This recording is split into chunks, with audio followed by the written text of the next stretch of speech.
Alright guys, so today I got my Victron Energy DC to DC charger in. It's isolated, so basically power from my cranking battery goes in, power out to charge my lithium, which is underneath there, and it runs my inverter and stuff.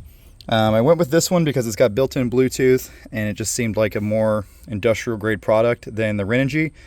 It is pretty big and bulky, but this is serious amount of cooling for something that only does 18 amps. So it's going to be really hardcore. Now, where to mount it? Well, I already had a bunch of space in here, so I wanted to mount it in there. I had an access port here. I added another video, and I started looking in here, and I realized, let me see if I can turn the flash on.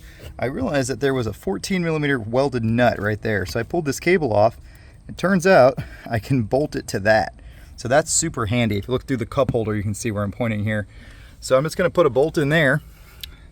I took a drill and opened up this hole a little bit on the charger. So that's going to be a really nice solid mounting. I also added some foam down there. I'm just going to have a 14mm head bolt right there, and then a self-tapping screw over here, this little guy, and that should be it. And I can pretty easily come in right here with the screwdriver and get all of my wires in. So a pretty convenient place to mount it out of the way, and took up some space I wasn't even using. So I had to make up this contraption to get that self-tapper in. Worked out just fine. Pull out this screw and then grab the strap. Boom, there's all my wiring. Trying to make this easy and convenient to work on. A lot of this is going to get cleaned up now. All these ideal diodes are going to go away and stuff, so get to do some simplification here in the process. All right, so I got everything wired up, which was pretty funny because it's raining out. So I actually sat in the truck and used my inverter to power all the tools to do all the soldering and stuff while everything was hot. Hell yeah. All right, so what do I have going on here? This is the factory wire harness that would go to the trailer brake connector down here. This guy. Because this thing has trailer brakes factory wired, there's a lot of power that comes back here for two things: to operate your trailer brakes and to charge the battery on your trailer. A lot of trailers have a small battery on them for hydraulics or for breakaway or whatever. So this thing has a circuit built for charging your trailer battery. So what I did to charge my lithium, which is under the floor up there, is I hijacked this blue wire that used to go down through this grommet in the floor to the trailer brake connector. I hijacked it to go to my DC to DC charger. This blue wire is a 30 amp fuse under the hood, and again, it's designed to charge your trailer battery. It's called the sub-bat circuit on the wiring diagram. So I have that wire there, and then I have this big ground that comes back for all the trailer brakes here. This ground comes right under here, and it goes to a body ground here, and then it splits out from that, goes up to my accessory panel here for a ground, and it also comes back up here to the ground, to the DC-DC charger. So there's your hot in and there's your ground. You can see those wires up there. Actually, I can show you a better spot right here. Check out the cup holder, you can see a nice view. That's why I mounted it there. So that's the input. The output, as you can see, is a red and a black. That's this red and this black right here. They come to this fuse block, and this fuse block is what I use for my lithium DC distribution. So right now, all it is this goes straight to the battery, the Renogy battery. These two big leads come up to this XT60 right here, and these two smaller leads come up to these two. And I got fuses in here and everything like that. And then the charger comes in to here with a 20 amp fuse. So it's all nice and fused and fairly organized, and it's working awesome. So that's all there is to it. The other thing you can't see right now, but I tucked it out of the way, this wire right here is what gives me an always on power back here from this. So this is the cranking battery, this is the house battery. And you can see the voltage differences there, right? Because one's a lithium and one's lead acid. The truck is running right now. That's the only reason the lead acid's that high. And these two circuits are totally isolated. I got the isolated controller. That's how I wanted to do it. And that gives me flexibility to plug my RC charger into this port, and then plug into this port and charge my cranking battery if it were to die or something like that, because the circuits are totally isolated. So that's pretty cool. Of course, there is a big 60 amp fuse right here. You can't really see it. That way I don't, you know, melt the truck if I'm trying to use this for running a compressor or something that's higher amperage. But let me show you what the back looks like. It's a little bit of a rat's nest, but you can kind of see what's going on here. Basically, this is your cranking battery. The bottom is your house battery. And yeah, pretty good amount of DC power here on my little DC access panel. As far as AC power goes, I like to run everything on DC because, you know, it's a DC truck, but you do need AC power occasionally. So I've got a Renogy inverter down here, and it comes up to this little power strip right there with 2 USBs and 2 power outlets. Honestly, hardly ever use it, but I used it today to run the soldering iron and the heat gun, and it worked awesome. I also still have my factory little 100-watt AC guy back here on a totally separate circuit, so that's good for little stuff and redundancy and things like that. This is just a marine access hatch here. I can put links in the description for all this stuff if anyone cares.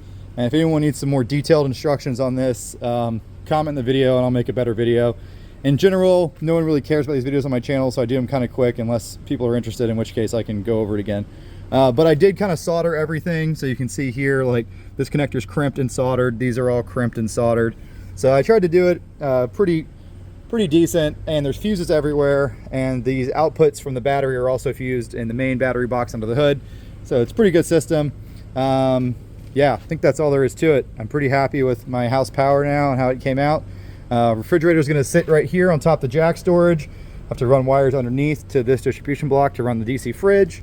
And then I've got a bunch of other load points for once I get other loads. So this is what I just mentioned. Check this out. This is just a cheapo $20 Amazon RC charger. It's a balance charger for LiPos. That's what I usually use it for, my RC cars. But I can plug the input into here, the output into here, and I can charge my cranking battery with my lithium. That easy, very well controlled. So I'm charging at 1 amp, outputting 12.87 volts, and it's taken 5 milliamps so far. You can see that the input here is anywhere from 11 to 18 volts, so it's perfect for that lithium. And I could swap this around, right? If my charger in here went bad, my DC to DC, I could charge the house battery with the cranking battery. Pretty cool. Now this is obviously gonna be a slow charge rate, but if you kill your cranking battery somehow and you also kill your jump box, or you're trying to bring back a dead cranking battery from life and you want to see exactly how well it's charging, pretty clever way to do it. And this only works because I have an isolated system. If it wasn't isolated, this charger would blow up. All right, so you guys might hate me for videoing my phone screen, but I want to show you how these apps work, and also how I have it wired, and that's kind of hard to do because I don't know how to do screen recording on my phone because I'm stupid. So I have 2 apps that are Bluetooth. The Renogy app for my battery, which is underneath that platform right there. And then I also have an app for this new guy. Let me put a light on it. I have an app for this guy. Okay, so I got it all set up now, and I think I understand how it works. So I'm going to try to kind of demo the apps. And I gotta say, I am really impressed with the Victron Energy app and the settings. Very simple, easy to use, and they make a whole hell of a lot of sense. So let me go to that app right here. Let's go to the home screen. So there's my device. It finds it right away. Let's see. There we go. You can kind of see it. And it's telling you right now that input voltage or output voltage is 14.3 volts. Input is 11.55. Let's go ahead and click on it. It's going to connect. And there's the voltages. So I'm getting 11.6 to it and 14.3 out, which is perfect voltage to charge my Renogy. Now, what's most cool is not the monitoring here, it's the settings. So you can turn the output of the DC controller on and off with the app. You can tune your output voltage to your specific battery, but most importantly, it has input voltage lockout. I'm going to click on that. What this does is when your voltage falls below the lockout value, it deactivates charging until it goes back above a reset value. So you can see how I got mine set right there.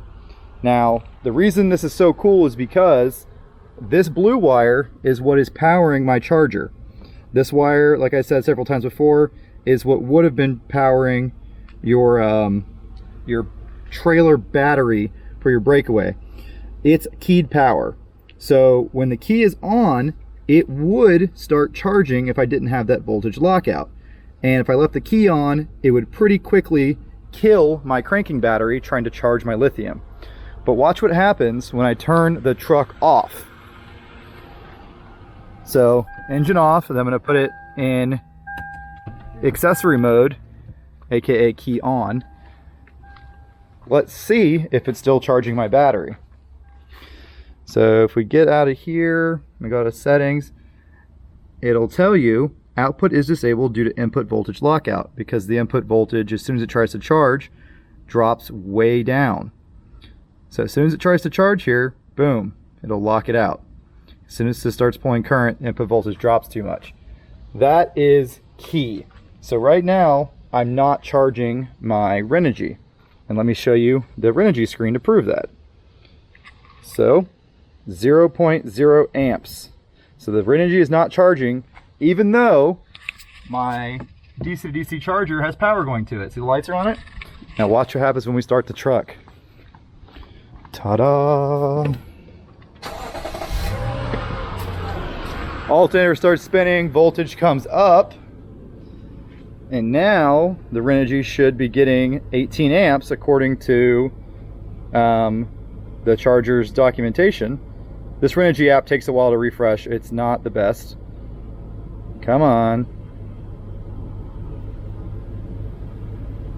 19.37 amps. So I'm charging 1.4 amps faster than it's actually rated for. That is awesome. That is the exact charge rate I wanted. And if we go back to the other app, the Victron app, we can see, sorry for the blurry screen recording, but voltage is at 11.5 and we're outputting 14.4. That is super cool. So the way I had it set up with these ideal diodes worked okay, but I was always at the mercy of how many RPMs the engine was turning, and I wasn't maximizing my charge. I wasn't getting 20 amps of charge at all times the engine was running. If your battery is dead and you're running your engine just to charge your lipo, or your lithium, you want it to charge as fast as you can charge it. Otherwise, you're just wasting fuel, right? The alternator can output plenty. So everything seems to be working good here. Nothing's getting warm or anything like that. Yeah, pretty happy with it. So I'm gonna switch back to the other camera and go over my grounds and how I set everything up, because this has a better camera on it. All right, so a little update to my previous video about this Victron charger. I've recently realized I had it kind of set up wrong. So when you go in here to set up your device, you click on this guy,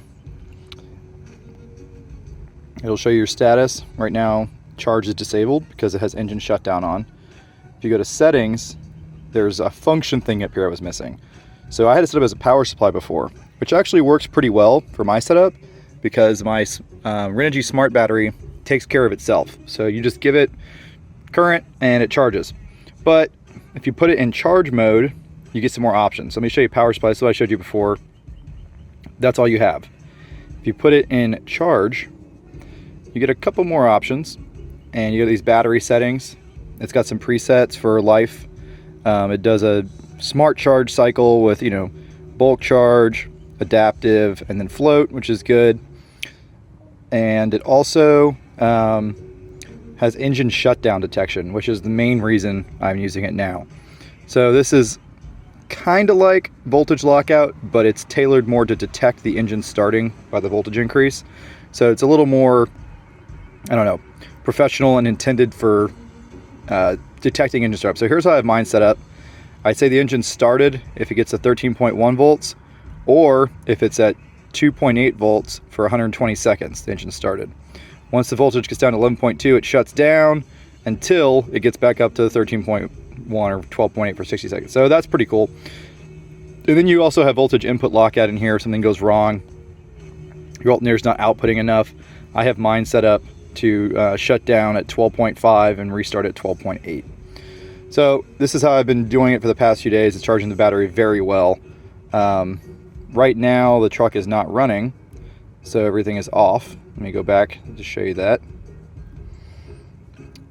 Yep, so charge disabled, did infrared lockout, engine shutdown detected. So watch what happens when we start the motor up.